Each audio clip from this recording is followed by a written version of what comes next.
A máscara da piedade atenta contra o seu usuário. Usar essa máscara é mentir para si mesmo. Auto-engano é desenvolver uma esquizofrenia espiritual. Enfiar na mente a ideia de ser outra pessoa. É golpear de morte a integridade pessoal. É convencer-se de que agrada a Deus vivendo no pecado. Pensar que está vivendo na luz quando está imersa em mais densas trevas. Achar que está andando no caminho estreito que leva ao céu enquanto segue pelas largas veredas que desembocam no inferno. A máscara da piedade pode ser vista num grande personagem da Bíblia, Moisés. Houve um momento em sua vida que Moisés a usou. Moisés era um homem ousado. Enfrentou com uma vara o homem mais poderoso do mundo, o rei do Egito. Moisés foi criado no palácio de Faraó.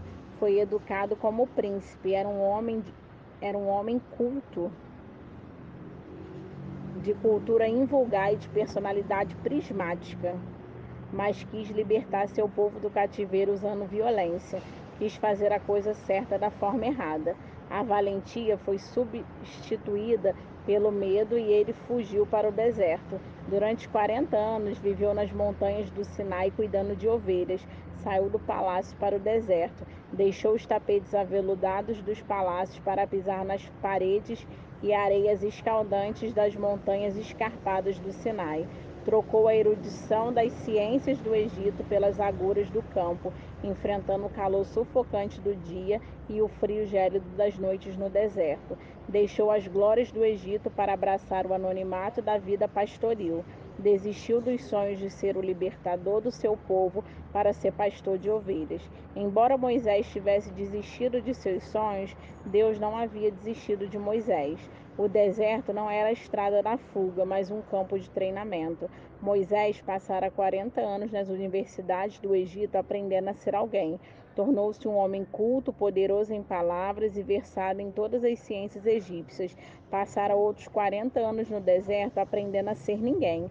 Os livros foram substituídos pelo cajado, as carruagens pelo bordão de pastor, as glórias do palácio pelas ovelhas e os monumentos do Egito pelas montanhas alcantiladas do Sinai. Nesse tempo, Deus estava em silêncio, mas não inativo.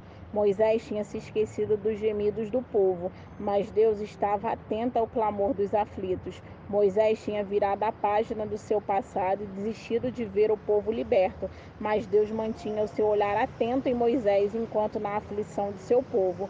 Finalmente, Deus chama a Moisés no Sinai e o conclama para ser libertador do seu povo. Fala-lhes milagrosamente na sarça ardente, revela-lhes seu poder e sua glória. Moisés tenta fugir da tarefa, dá várias desculpas, mas o chamado de Deus é irresistível e a vocação de Deus irrevogável. Nesse período de 40 anos da vida, Moisés aprendeu que Deus é todo-poderoso. Moisés voltou ao Egito em nome do Deus vivo, enfrentou com desassombro o maior monarca do mundo, desafiou as divindades do Egito e tirou de lá o povo de Deus. Enfrentou a hostilidade de Faraó e triunfou com uma vara na mão sobre a maior potência do mundo de sua época. Ele venceu com galhardia os exércitos enfurecidos do Faraó e viu seus carros e cavaleiros afogando no mar. Moisés viu o mar tornar-se em estrada para seu povo e em cemitério para seus inimigos. Presenciou fontes amargas transformarem-se em água doce. Enxergou águas brotando da rocha e o maná caindo no céu. Tornou-se um líder forte. Ele conduziu o povo pelo causticante deserto com a firmeza e grande poder. Mas houve um momento em que Moisés não foi ousado, ele temeu. E por que ele temeu? Foi quando desceu do Sinai, passou 40 dias diante do Senhor no cume do monte. Deus se revelou a ele, o monte tremeu pela manifestação da glória de Deus. Ele recebeu das mãos do Senhor as tábuas da lei com os 10 mandamentos. Foi um tempo glorioso na vida de Moisés. Ninguém antes dele vira coisas tão estupendas. Quando desceu do monte, o seu rosto estava brilhando, o fulgor da glória de Deus resplandecia em sua face. A Shekinah de Deus estava estampada em sua face. Ninguém podia olhar para ele por causa do intenso brilho de sua face. Então Moisés colocou um véu sobre o rosto para que as pessoas pudessem se aproximar dele sem terem seus olhos toldados pela glória. Havia um fulgor divino resplandecendo em sua face. Contudo, com o tempo, o brilho do rosto de Moisés foi desvanecendo e acabando, mas Moisés não tirou o véu. Ele não queria que as pessoas soubessem que a manifestação da glória tinha sido transitória e que o seu rosto não brilhava mais. Moisés temeu que percebessem ter se apegado o brilho de sua face e continuou com o véu quando não mais precisava dele. O apóstolo Paulo disse que nesse momento Moisés não foi ousado. Muitas vezes também queremos dar a impressão de que somos espirituais, piedosos, cheios do Espírito e passamos uma imagem falsa de nós mesmos. Igualmente, colocamos um véu sobre a face para que pensem que o nosso rosto está brilhando, quando na verdade a glória nunca se manifestou em nós.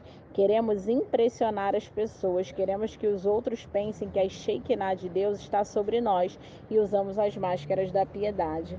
Há quem cuide mais da aparência externa do que da sua imagem interna. Estão mais preocupados com a opinião dos homens do que com a aprovação de Deus. Estão mais interessados em performance do que na sinceridade do coração. Buscam os aplausos do homem e esquecem a glória de Deus. Os fariseus eram assim, bonitos por fora e feios por dentro. Eram como sepulcros caiados, limpos e ornamentados por fora, mas cheios de podridão no seu interior. Os fariseus eram ortodoxos na doutrina, mas hereges na conduta. Falavam uma coisa e viviam outra. Ensinavam uma coisa e praticavam outra. Havia um abismo entre o que professavam e o que praticavam. Para esconder a verdadeira identidade, usavam a máscara da piedade. Ofne e Finéias eram filhos de Eli. Eles eram sacerdotes, mas não levavam Deus a sério. Eram filhos de Belial, adúlteros, e zombavam da lei de Deus. Desonravam a Deus, pecavam contra o povo, não podiam ser corrigidos, mas achavam que podiam executar a obra de Deus, mesmo estando suas vidas contaminadas pelo pecado. Achavam que ganhariam as guerras do Senhor apenas carregando a arca da aliança, símbolo da presença de Deus entre o povo. Ao usarem um símbolo sagrado, sem possuírem vida santa, vestiram a máscara da piedade, travaram uma guerra contra os filisteus e a consequência foi que nessa peleja a arca foi roubada. Eles foram mortos, 30.000 homens caíram, o sacerdote Eli teve o pescoço quebrado e a glória do Senhor nunca esteve com eles. Muitas pessoas aparentam ser o que não são, tentam subsistir a essência pela forma. À semelhança do seu irmão Abel, Caim também trouxe a oferta ao Senhor. Externamente, ele também era um adorador, mas Deus não aceitou a sua oferta porque rejeitou a sua vida. Antes de receber a nossa adoração, Deus precisa aceitar a nossa vida. O profeta Malaquias denuncia os sacerdotes que não davam honra ao nome de Deus e inutilmente estavam acendendo fogo no altar. Podemos ter um belo desempenho diante dos homens e sermos totalmente reprováveis aos olhos de Deus. Podemos equivocadamente convencer a nós mesmos de que estamos tendo uma vida de vitória, quando na verdade somos a própria imagem do fracasso. A igreja de Laodiceia tinha um alto conceito de si mesmo. Eles se achavam uma igreja rica, abastada e que não precisava de coisa alguma, mas Jesus a considerou pobre, cega e nu. Podemos estar até enganados, até mesmo com respeito à nossa salvação. Jesus alerta sobre um perigo. Em Mateus 7:21, muitas pessoas pensam que sua ortodoxia e obras extraordinárias são a base da sua salvação, mas o exame de Jesus é mais profundo e diagnostica a prática da iniquidade associada às coisas santas. Existem aqueles que passam a ser melhores do que os outros. Os fariseus deu graças por não ser como os demais homens, e muito menos como o miserável publicano que humildemente rogava clemência a Deus. Contudo, a despeito da sua vanglória, ele foi rejeitado, e o homem a quem despreza foi justificado.